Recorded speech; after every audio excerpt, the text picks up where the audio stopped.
ब्रह्मोस कितना विनाशक है ये पाकिस्तान बखूबी जानता है। पाकिस्तान जानता है कि ब्रह्मोस का वार कभी खाली नहीं जाता है।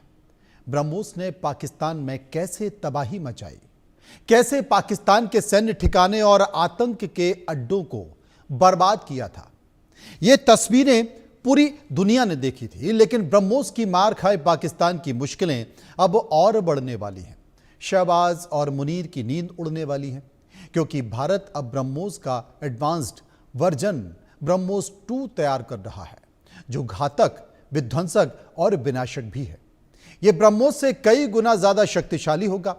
इसकी रेंज में पूरा पाकिस्तान होगा और यही वजह है कि इसे गेम चेंजर बताया जा रहा है। लेकिन खास क्यों है ये, और क्यों इसकी दस्तक से पाकिस्तान कांपने लगा है? आज इसी मुद्दे पर बात होगी, लेकिन इसके पहले एक रिपोर्ट आपके लिए।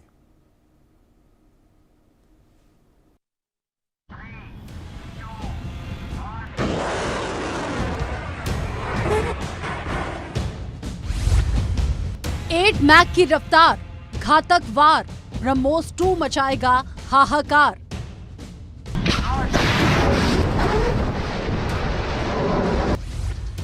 मुनीर हैरान, शहबाज परेशान, ब्रह्मोस 2 की रेंज में पूरा पाकिस्तान।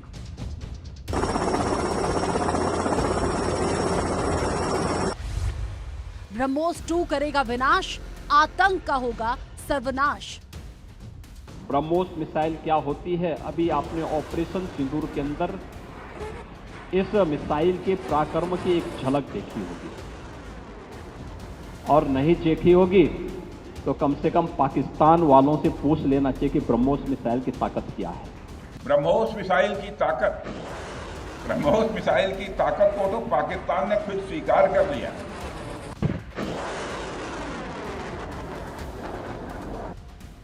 जिस ब्रह्मोस के वार से पाकिस्तान पस्त हो गया, जिस ब्रह्मोस के प्रहार से आतंक का अड्डा तबाह हो गया, जिस मिसाइल से शहबाज और मुनीर को सबसे बड़ा जख्म मिला, जिसने पाकिस्तान के सैन्य ठिकानों को बर्बाद कर दिया, उस मिसाइल की ताकत डबल होने वाली है। दुश्मन के खेमे में भीषण विध्वंस मचाने वाले ब्रह्मोस की मारक क्षमता बढ़ने वाली है।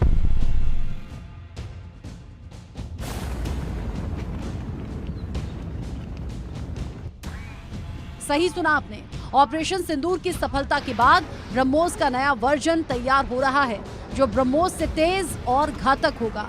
उसका वार अचूक होगा, वो दुश्मन के लिए काल बनेगा, पाकिस्तान का कोना कोना तबाह करने में सक्षम होगा।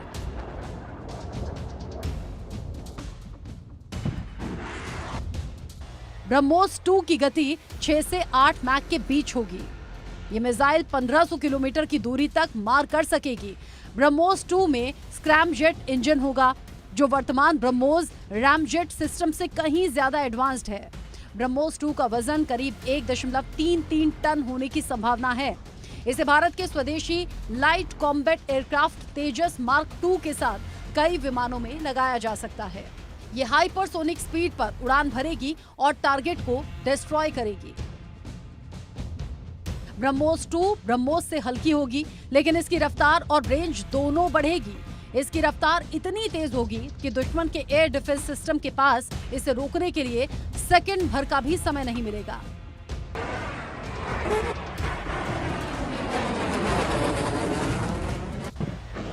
ब्रह्मोस 2 को डेवलप करने की तैयारी शुरू हो गई है। इस घातक मिसाइल को बनाने की योजना पर काम शुरू हो गया है। मकसद साफ है कि अगर अब पाकिस्तान ने कोई हिमाकत की तो उसका अंजाम भीषण होगा। अब की बार ब्रह्मोस 2 से वार होगा, आतंक का एक भी ठिकाना नहीं बचेगा। ब्रह्मोस 2 से आतंक का सर्वनाश होगा। Bureau report, India news. तो बात आज ब्रह्मोस 2 की। मेजर जनरल रिटायर्ड सुधाकर जी, डिफेंस एक्सपर्ट, मेरे साथ मौजूद हैं।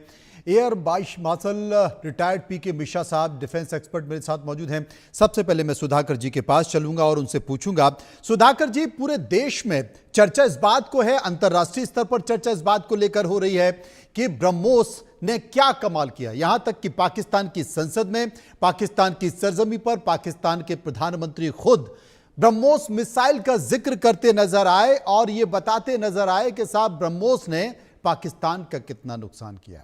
सफलता ब्रह्मोस की, और अब भारत कदम बढ़ा रहा है ब्रह्मोस 2 की तरफ, क्या मानेंगे? मनोज, सबसे पहले तहे दिल से धन्यवाद, नमस्कार। और मेरे डिस्टिंग्विश को पैनलिस्ट, आपको शुभकामनाएं। जो आपका भी बहुत बहुत सवाल शुक्रिया आपने जी। पूछा उसमें दो तीन हिस्से हैं। आपको शायद पता होगा, मैं पिछले महीना डेढ़ महीने से मैं काफ़ी जगह घूम रहा हूँ। जी और अभी वेस्ट कोस्ट ऑफ अमेरिका से मैं आपसे बात कर रहा हूँ। जी एक्चुअली हिंदुस्तान ने जो ऑपरेशन सिंदूर किया है, ये लोगों को एक्चुअली एहसास नहीं हुआ है, समझ में, मतलब स्टन्ड, सब बिल्कुल एकदम समझ नहीं पाए कि हिंदुस्तान ने कब शुरू किया, कब खत्म किया है। मैं मिडिल ईस्ट, यूरोप, उसके बाद अमेरिका ईस्ट कोस्ट और सदर्न टिप में होने के बाद वेस्ट कोस्ट में आया हूँ। अभी धीरे धीरे धीरे धीरे थिंक टैंक्स के साथ मैं भी जुड़ा हुआ हूँ, लोगों को थोड़ा सा समझने आया है। ये समझ में ब्रह्मोस के बारे में बहुत क्यूरोसिटी बढ़ती जा रही है पूरा विश्व में। और आप देखते रहना कि आने वाले समय में इसकी डिमांड भी बहुत बढ़ेगी। ये इसलिए बढ़ेगी क्योंकि ये नहीं कि सरगोदा जो एयरफील्ड है वहाँ पे कहते हैं कि नॉन पेनिट्रेबल टारमैक है उधर, उन्होंने पूरा एकदम गारंटी और चैलेंज किया था कि कोई भी मिसाइल सिस्टम उसको पेनिट्रेट नहीं कर सकता है। वो जो क्रेटर उधर बनाया है, मुझे नहीं पता है, डिटेल्स मेरे पास नहीं है, शायद एयर मार्शल साहब इसके बारे में जानकारी उनके पास होगा, लेकिन जहां तक ओपन सोर्सेस से मेरे को खबर मिला है, ये ब्रह्मो मिसाइल का कामयाबी वहां पे देखने में मिला है। और पूरा जो एयर स्ट्रिप है इसको नाकारा कर दिया है वहां पे, सरगोदा वाला पर्टिकुलरली। इसी तरह नूर खान वाला जहां जहां इस्तेमाल हुआ है, उन्होंने ऐसा तबाही मचाया है कि पाकिस्तान को खुद को ही समझ नहीं आ पा रहा है कि हुआ क्या, कैसे हुआ और कहां से स्टार्ट हुआ। स्टार्ट होने से पहले ही समाप्त हो गया था। इस किस्म के एक ऑपरेशन है। मैं सिर्फ इतना ही कहूंगा कि ब्रह्मो 2 के बारे में हमें चुपचाप और चाइनीज स्टाइल में माथा को नीचे झुका के करना चाहिए, ज्यादा दिखाना नहीं चाहिए। ऐसा ही जब मौका आएगा उनको मुंह तोड़ जवाब ऐसा देना चाहिए ताकि पूरा विश्व की जो नक्शा है मैप के ऊपर, ये बिल्कुल डिसअपियर होना चाहिए। Pakistan does not deserve to remain as a nation state on the map of the world on this planet. This is what my conviction as a retired soldier. And this nation state has started getting sightings and support by well-known established powers of the world. That is the tragic turn of event in geopolitics and geoeconomics. So इसीलिए हिंदुस्तान को अकेला लड़ना है और अकेले आगे बढ़ना है। Last but not the least, जो आप पॉइंट कह रहे हैं, ये एक हाइपोसोनिक मिसाइल है। लोगों को समझ में नहीं आएगा हाइपोसोनिक का मीनिंग क्या है। इतना ही बस बहुत है कि रेंज काफी जबरदस्त है और पिन पॉइंटेड एक्यूरेसी। जो एक्यूरेसी जो हमने दिखाया है सिंदूर में, ऑपरेशन सिंदूर में, ये लोग यहाँ पे मेरे से पर्सनली काफी, मैं बड़े बड़े पर्सनालिटी से मैं इंटरेक्ट किया हूँ, सब पूछ रहे हैं कि ये एक्यूरेसी जो है कैसे आपने अचीव किया। ये नेशनल सीक्रेट है, हम इसके बारे में चुप करके रहते हैं, लेकिन अपना भी छाती चौड़ा होता है हनुमान की तरह कि ये जो नाविक सिस्टम या जो भी सिस्टम हमने अपनाया है जी वो एक एक्चुअली बहुत सराहनीय है। चाहे कितने भी तारीफ करें, विश्व में मेरे ख्याल से इतना accurate circular error of probability इतना बेहतरीन कहीं नहीं होगा। और नेक्स्ट पॉइंट मेरे मन में ये आ रहा है कि ये जो रडार डिटेक्शन को ये अवॉइड करता है, ये ट्रैजेक्टरी चेंज कर सकता है, ये लाइट वेट है, आपका अलग अलग प्लेटफॉर्म से आप इसको फायर कर सकते हो, सी, लैंड, सबमरीन, एयर, अलग अलग प्लेटफॉर्म से आप लॉन्च कर सकते हो। तो कोई ऐसा टारगेट नहीं है जहां आप इसको इस्तेमाल नहीं कर सकते हैं, चाहे पाकिस्तान हो या चाइना हो। सबसे बड़ी चीज क्या है, एक बेखूबी एक यह है कि आपको बॉर्डर क्रॉस करने की जरूरत नहीं है। ये जो स्टैंड ऑफ, हमारा जो नया डॉक्ट्रिन हमने कल कोई मेरे पास भेजा था बॉस्टन से या हॉलीवुड से, कोई किसी ने भेजा था कि 24 आवर डॉक्ट्रिन, वाकई ये हिंदुस्तान का एक नया डॉक्ट्रिन बन गया है ऑपरेशन सिंदूर के बाद। ये दिखावा के लिए नहीं, बल्कि ये एक्चुअली करके दिखाना चाहिए। Silence is the best mode to win a war. Winning war is actually not by physical means. इनका दिमाग जो है अभी फ्रीज हो गया है, इनका दिमाग का पैरालिसिस हो गया है, उनको समझ में नहीं आ रहा है। इवन यहाँ पे भी चर्चा हो रही है जगह जगह, अलग अलग थिंक टैंक में, ये हिंदुस्तान ने क्या कर डाला, कैसे किया है, ऐसे ही सवाल पूछे जा रहे हैं। और ये मैं कहूँगा कि जेलसी के वजह से, ईर्ष्या की वजह से ये सामने आके कोई कबूल करना नहीं चाहता है, नहीं चाहते हैं कि हिंदुस्तान इस किस्म की हर चीज़ में, चाहे इकोनॉमी हो, चाहे मिलिट्री माइट हो, चाहे डिप्लोमेसी हो, हर एक चीज़ में स्ट्रेटेजिक ऑटोनॉमी को बरकरार रखते हुए हम आगे जैसे बढ़ते जा रहे हैं, एक किस्म का भय पैदा होने लगा है विश्व में। जहाँ पे मैं बैठा हूँ, यहाँ पे भी काफ़ी जाने माने लोगों के मन के अंदर ये एक किस्म का अनस्टेटेड फियर जो है डेवलप हो रहा है कि हिंदुस्तान को अगर आप अनचेक छोड़ेंगे तो ये तो बाकी सबको पीछे छोड़ के आगे निकल जाएंगे। इसी के साथ मैं ये सिर्फ कहूँगा कि ये मिसाइल अभी नहीं, थोड़ा सा टाइम और चाहिए मेरे ख्याल से। जितना ओपन सोर्स में मेरे को पता चला, ये 2026 तक एंट्री होना है। एंट्री होने के बाद आप मान के चलिए ये एक मोस्ट वर्सेटाइल, एक डायनामिक, एक बहुत ही कारगर, मतलब इफेक्टिव लिथल वॉरहेड होगा, जिसके वजह से कोई भी टारगेट 1500 किलोमीटर के अंदर, हिंदुस्तान के बॉर्डर से लेके दुश्मन के इलाका 1500 किलोमीटर के अंदर कोई टारगेट ऐसा नहीं होगा जिसको वो छिन भिन नहीं कर पाएगा। ये बड़ी बड़ी खास बात है। और मेरे साथ पीके श्रीवास्तव जी भी बने हुए हैं, डिफेंस एक्सपर्ट हैं। श्रीवास्तव जी, अभी वर्तमान में ब्रह्मोस की जो क्षमता है किलोमीटर में देखा जाए तो 290 किलोमीटर से और करीब करीब 800 किलोमीटर तक है। अब जो ब्रह्मोस 2 की बात हो रही है, सुधाकर जी ने सही कहा कि बहुत शांति से और चुपचाप तरीके से हमको ये करना चाहिए, क्योंकि दुनिया को क्यों बताएं, और जब ज़रूरत होगी तो करिश्मा करेंगे, जैसे अभी करिश्मा किया ऑपरेशन सिंदूर में। लेकिन ये बताया जा रहा है कि करीब अब जो इसकी मारक क्षमता है वो करीब 1500 किलोमीटर तक हो जाएगी। तो मनोज, जनरल सुधाकर ने बहुत अच्छे से इसके बैकग्राउंड को, कॉन्टेक्स्ट को सेटअप कर दिया है, तो यहाँ से बात करना और भी आसान होगा जी। जहाँ तक आप ब्रह्मोस 2 की बात कर रहे हैं, अगर आपको 1500 किलोमीटर की रेंज मिलती है तो जिसको हम लोग बियॉन्ड विजुअल रेंज कहते हैं, उसमें जहाँ तक पाकिस्तान का सवाल है, उसके पास कोई स्ट्रेटेजिक डेप्थ नहीं है। अगर स्ट्रेटेजिक डेप्थ नहीं है तो हम करीब करीब 1100 किलोमीटर दूर भारत में रहते हुए अपने बॉर्डर से, इंटरनेशनल बॉर्डर से, हम पाकिस्तान के किसी भी हिस्से को अटैक कर सकते हैं। पहली बात तो ये है, और ये बहुत बड़ी चीज है। इसका मतलब हमने पाकिस्तान के पास, चाहे वो PL-17 लेके आए या उनके जो अभी PL-15 है जिसका वो दम भरते हैं, किसी भी उनके BVR मिसाइल के रेंज से बाहर रहेंगे जब हम अपना काम कर सकते हैं। और इससे out ranging is a very great phenomena in terms of these kinds of missile warfare. अब दूसरी बात जो सबसे बड़ी है कि जो ऑप सिंदूर हुआ, जिसमें 3-4 लेसन्स मिले और हमें भी और अच्छे से समझ में आए। पहला लेसन ये था कि हमने जो टारगेट सिलेक्शन किया और जिस तरीके से हम सिर्फ अपने 23 मिनट्स के ऑपरेशन में हमने एक रात में दुश्मन को अपने घुटनों पर लाके खड़ा कर दिया, उसके पीछे बहुत ज्यादा सोची समझी रणनीति थी और रण कौशल भी था जो हमारे वायुसेना के लोग हैं और थल सेना के लोग हैं। नेवी भी हमारी लगी हुई थी ब्लॉकेड के फॉर्मेट में, तो ऐसा नहीं कह सकते कि नेवी वाज नॉट एक्टिव। तो अगर आप ऐसे देखते हैं तो हमने क्या किया, हमने एक चीज की कि हमने जो सिलेक्शन किया नूर खान का किया। नूर खान उनका कमांड एंड कंट्रोल सेंटर था और वहां पर उनका SPT भी था, स्ट्रेटेजिक प्लान डिवीजन था, जो कि उनके न्यूक्लियर मिसाइल्स को कंट्रोल करता है। वहां पर उनका जो है VIP ट्रांसपोर्ट एयरक्राफ्ट भी था और वहां पर उनका एक इंजीनियरिंग डिपो भी था।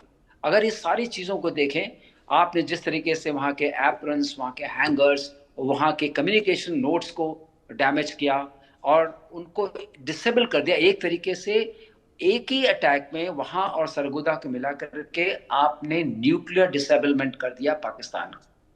ये बहुत बड़ी बात है। और इसमें किसने कौन सा अस्त्र आपका सहायक था? जो आपका अपना भारत निर्मित था, मतलब आपने उसको भारत में ही बनाया था और उससे आपने उनके 11 एयरफील्ड्स को डिसेबल कर दिया। एक तरीके से 20% एयरफोर्स जो है वो डेसिमेट हो गई। ये अपने आप में एक बहुत बड़ी चीज है जो अगर आप कॉन्टेम्परेरी कॉन्टेक्स्ट में देखें तो रिसेंट वॉरफेयर्स में, कॉन्फ्लिक्ट्स में कोई भी नहीं कर सका। आप even Israel, such A technologically superior country and very powerful country militarily, Gaza के अगेंस्ट अभी तक उनकी लड़ाई चल रही है और उसको घुटनों पर नहीं ला सके। आपने एक न्यूक्लियर कंट्री को जो उस हिसाब से ये पहली लड़ाई थी बिटवीन टू न्यूक्लियर नेशंस, उनको आपने घुटनों पर ला दिया और उन्होंने कहा कि हम सीज फायर चाहते हैं और वो सीज फायर आपने किया। और उसके करने से एक फायदा आपको हुआ कि बिना अपनी इकोनॉमी की ट्रेजेक्टरी को डैमेज किए हुए आपने दुश्मन को सबक सिखा दिया कि आप अगर आतंकवाद करेंगे तो द न्यू डॉक्ट्रिन इज कि हम उसको आतंकवाद नहीं मानेंगे, कोई डोजियर नहीं जाएगा, कोई बातचीत नहीं होगी, आपको हम खुश के मारेंगे और अच्छे से मारेंगे। पहली बात। अब आते हैं हम दूसरा जो आपने बोला, जो हम ब्रह्मोस 2 की बात कर रहे हैं। ब्रह्मोस 2 जो बन रहा है उसमें एक और खास बात है जो टेक्नोलॉजिकली बहुत सुपीरियर है कि हमने पहले रैम जेट इंजन पर हम डिपेंड करते थे, अब स्क्रैम जेट इंजन बनाया है जी। स्क्रैम जेट इंजन स्पीड में, एफिशिएंसी में, पावर में बहुत सुपीरियर है। ये हमारी सेल्फ हार्नेस टेक्नोलॉजी है, इसलिए हमें और गर्व होता है। हमारे सामने जो लोग खड़े हैं, अगर हम पाकिस्तान को लेते हैं तो उसके पास जो भी वेपन्स हैं वो इंपोर्टेड वेपन्स हैं। और इंपोर्टेड वेपन्स जब आते हैं, जैसे PL-15 खेतों में मिला, तो उनमें क्या होता है कि उनको हमेशा जो है certain parts of the weapon is not activated. This is all over the world, it happens in whole of the arms industry. Whatever they supply to some other nation, they don't supply everything what they keep for themselves. ये हम मान के चलते हैं क्योंकि चाणक्य नीति ये कहती है कि अपने दुश्मन को कभी कमजोर मत समझो जी। तो लेकिन पाकिस्तान ने हमें PL-15 गिफ्ट में दे दिया अनडैमेज्ड। अब उसको हम और स्टडी करेंगे, उससे हमें क्या इलेक्ट्रॉनिक वॉरफेयर के अपने एसेट्स बनाने हैं, किस तरह से उस स्पेक्ट्रम को जैम करना है, स्पूफ करना है, उसकी हमें पूरी खबर मिलेगी, हम उसको पूरा देख सकेंगे। ये अपने आप में बहुत बड़ी बात है। तो जहां तक ब्रह्मोस का सवाल है, ब्रह्मोस ने हमें जो इंडिजिनस है एक ऐसी अपॉर्चुनिटी दी, एक ऐसे दुश्मन के साथ जो आतंकवाद का गढ़ है, किला है, उसमें वहां आतंकवादी जो हैं वो कह रहे हैं, मसूद अजहर ने कहा था जब उसके ठिकाने पर ब्रह्मोस ने अटैक किया, मसूद अजहर यही कहता हुआ पाया गया ना, काश मैं भी मर जाता। बिल्कुल आपने जो भय फैलाते थे उनके दिलों में भय भर दिया, और बाद में जो वहां की मिलिट्री जो उनके आका थे, उनको सपोर्ट करते थे, उनको आपने भी भयभीत कर दिया कि इतना भयभीत किया गया कि उनको बंकर के अंदर जाना पड़ा कि ऐसा ना हो कि एक मिसाइल हमारे ऊपर आ जाए। हाँ, उनको बंकर मुनीर कहने लगे। और मनोज, उनको हम लोग फील्ड मार्शल जो दिया गया, ये एक तरह का ऐसा कवरेज था जैसे पहले वो बोलते थे हम बम मार देंगे, बम मार देंगे, ये उसी की श्रेणी में है। हमारे पास फील्ड मार्शल है, फील्ड मार्शल है। जनरल साहब यहाँ बैठे हुए हैं, आप इनसे पूछिए ऐसा फील्ड मार्शल कभी कहीं बनाए किसी देश में?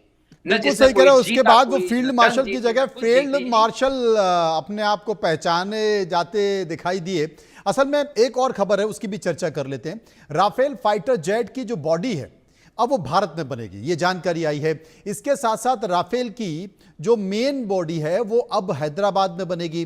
टाटा ग्रुप का डसॉल्ट एविएशन के साथ समझौता हो गया है। हर महीने 2 पूरी मेन बॉडी तैयार होने की उम्मीद की जा रही है। पहली बार राफेल की मेन बॉडी फ्रांस से बाहर बनेगी। अब तक इसकी जितनी भी बॉडी है वो फ्रांस में बनती थी, और पहली बार अब फ्रांस के बाहर ये बॉडी बनेगी राफेल की मेन बॉडी, और वो भारत में बनेगी। मेरे साथ सुधाकर जी मौजूद हैं। सुधाकर जी, डिफेंस के क्षेत्र में, आत्मनिर्भरता के क्षेत्र में भारत हर रोज कोई ना कोई एक नया संकेत दे रहा है, और अब एक और संकेत राफेल की मेन बॉडी को लेकर। मनोज, ये मैं तो कहूँगा 21st सेंचुरी में ये एक टर्निंग पॉइंट होगा, ना केवल भारत के लिए बल्कि विश्व के लिए। और बैलेंस ऑफ पावर जो है, आप अगर जियो पॉलिटिक्स को एनालाइज करेंगे, इससे काफी बदलाव होने जा रहा है। ये जो खबर आपने अभी ब्रेक किए हैं, डसॉल्ट इंडस्ट्री अगर रफाल को फ्रांस के बाहर अगर ये डेवलप करने जा रहे हैं, मेरे ख्याल से जितना जानकारी मुझे मालूम है, शायद ये पहली बार इस तरह हो रहा है, बाकी ये मार्शल साहब को पता होगा। अगर ये हो रहा है, अगर हमें वो कोड दे रहे हैं, जिस कोड की वजह से काफी बहस चल रहा था यहाँ पे, अमेरिका में काफी बहुत सेलिब्रेट कर रहे थे कि फ्रांस ने इनकार कर दिया, कोड नहीं देगा तो हिंदुस्तान अपना मिसाइल या वॉरहेड लगा नहीं पाएगा। बहुत यहाँ पे लोग बहुत खुशियां मना रहे थे इधर, तो क्योंकि आपस में उनका है ना F-35 और डसोल्ट के बीच में कंपटीशन है। ये जो डेवलपमेंट हुआ है, इससे देखिए तीन चार चीजें मैं तो ये कहूंगा, आत्मनिर्भर भारत को मद्देनजर रखते हुए this is a big boost in the very concept of make in India, आत्मनिर्भर भारत। अभी धीरे धीरे ये बदलते जा रहा है। यहाँ पे खबर आने लगे हैं कि आत्मनिर्भर भारत के जगह अभी मेक इन इंडिया, जो पहले बात करते थे मेक फॉर द वर्ल्ड, ये भी एक कॉन्सेप्ट काफी एक वेव के तरंग की तरह ये फैलते जा रहा है। लेकिन एक बड़ी चीज क्या है कि कोई भी इस किस्म की प्लेटफॉर्म को डेवलप करने से पहले डिफेंस इंडस्ट्री का एक इकोसिस्टम करना निहायत ही आवश्यक है, जो आपने बार बार रिपीट किया हैदराबाद में होने जा रहा है। तो बेंगलुरु को छोड़ के एक हैदराबाद का इकोसिस्टम धीरे धीरे डेवलप होगा, टाइम लगेगा जरूर, लेकिन ये जो आप कैपेबिलिटी कह रहे हैं या कैपेसिटी, हर महीने में दो बॉडी निकालेंगे, उसका इंजन का जो ट्रांसफर ऑफ टेक्नोलॉजी है वो है बुनियादी चीज जिसके ऊपर हमें ध्यान देना निहायत आवश्यक है। अगर ये हो रहा है जिस तरह आपने अभी व्याख्या किया है, तो मैं तो कहूंगा कि भारत की जो डिफेंस प्रिपेयरनेस, उसकी जो मजबूती है, ये कोई गुना और ज्यादा हो जाएगा। जी, श्रीवास्तव जी मेरे साथ मौजूद है। श्रीवास्तव जी, आप कैसे देखते हैं अगर ये कोलैबोरेशन अगर देखा जाए राफेल की बॉडी को लेकर, इसे आप कैसे देखते हैं? मनोज, ऐसा है कि जो फ्यूजलाज बनाने की बात हो रही है, इसमें कोई शक नहीं है कि हमने ट्रांसपोर्ट एयरक्राफ्ट के फ्यूजलाज बनाए हैं, टीएसएल में बनते हैं। ये एक आपकी जो नीति है, राष्ट्र नीति, उसका फायदा आपको मिल रहा है। आई विल स्टिल से कि एक बेबी स्टेप है। वो हमने ये था कि पहले सिर्फ एचएएल बनाती थी जहां तक जहाजों का संबंध था, उसके बाद एक नीति आई और उसमें C295 की मैन्युफैक्चरिंग का जिम्मा सौंपा गया टाटास को, और टाटास के टीएसएल को, जो टाटा एरोस्पेस सिस्टम्स लिमिटेड है हैदराबाद में, उनको ये जिम्मा सौंपा गया और वो बना रहे हैं उस जहाज को। ये उसी दिशा में, उसी राष्ट्र नीति का आप कहेंगे एक सफल प्रयोग है कि अब रफाल की बॉडी, ये आप बिल्कुल सच कह रहे हैं कि हमने फाइटर एयरक्राफ्ट जैसे रफाल का है 4.5 जनरेशन का, उसको बनाने में आपको प्रिसिशन बहुत चाहिए, बहुत प्रिसिशन टूलिंग चाहिए, उसके अंदर केबलिंग भी बहुत होती है, उस केबलिंग की भी आपको क्षमता होनी चाहिए, और ये जो है मेजर असेंबली लेवल पर होता है। तो this is a very great step forward. But जहां तक जनरल सुधाकर ने जो पॉइंट रेज किया है कि इंजन जो है, इंजन अभी भी एक work in progress kind of issue है, उसके ऊपर चर्चा चल रही है, बातचीत हो रही है। और कावेरी इंजन जो हमने सफलता पाई थी 65 किलो न्यूटन टन तक की, उसके बारे में हम क्या डिस्पोजल कर रहे हैं, उसको हम क्या अपने अनमैन्ड उसमें एयरक्राफ्ट में लगाएंगे, कैसे उसको यूटिलाइज करेंगे, उस पर चर्चा चल रही है। और तीसरा सवाल जो आपका है कि जो 5th जनरेशन एयरक्राफ्ट है एमका के लिए हमारी क्या क्या तैयारियां हैं, तो मैं आपको एक चीज यहां जरूर ध्यान आकर्षण करना चाहूंगा कि जो भी फाइटर एयरक्राफ्ट लिया आता है, तो फाइटर एयरक्राफ्ट बनता है क्योंकि उसके अंदर जो वेपन्स होते हैं, जो उसके अंदर बॉम्ब्स होते हैं, मिसाइल्स होते हैं, और जो लेजर गाइडेड बॉम्ब्स होते हैं, जो भी लगते हैं, वो आपको बाहर से खरीदने पड़ते हैं। तो जहां तक सोर्स कोड का सवाल है, जब तक वो आपके पास नहीं आता है, अभी वो गुत्थी सुलझी नहीं है, तब तक आप अपने इंडिजिनस वेपन्स नहीं लगा सकते हैं। ये वैसा ही होता है कि आपने जहाज खरीद लिया, उसके बाद हमेशा के लिए आपको वहां के ही वेपन्स लेने पड़ेंगे। ये अपने आप में एक ऐसा अटैचमेंट है जिसको सॉल्व करना जरूरी है हिंदुस्तान को, क्योंकि इन वॉर टाइम सबसे ज्यादा जरूरत आपको पड़ेगी प्लेटफॉर्म के अलावा मिसाइल्स की, बॉम्ब्स की, गाइडेड म्यूनिशंस की। वो कहां से आएंगे? उसके लिए आपकी अपनी फैक्ट्री होना बहुत जरूरी है, उसके लिए आपको अपना प्रोडक्शन बहुत जरूरी है, और शायद तभी वो आत्मनिर्भरता के तौर पर दिखाई देगा, क्योंकि आगे आने वाले समय में आपके साथ ब्रह्मोस का कदम जो है बहुत बड़ा है। बिल्कुल, आपके साथ जो खड़े हैं वो कल युद्ध के समय आपके साथ खड़े होंगे या नहीं होंगे, इसलिए आपको आत्मनिर्भर होना पड़ेगा।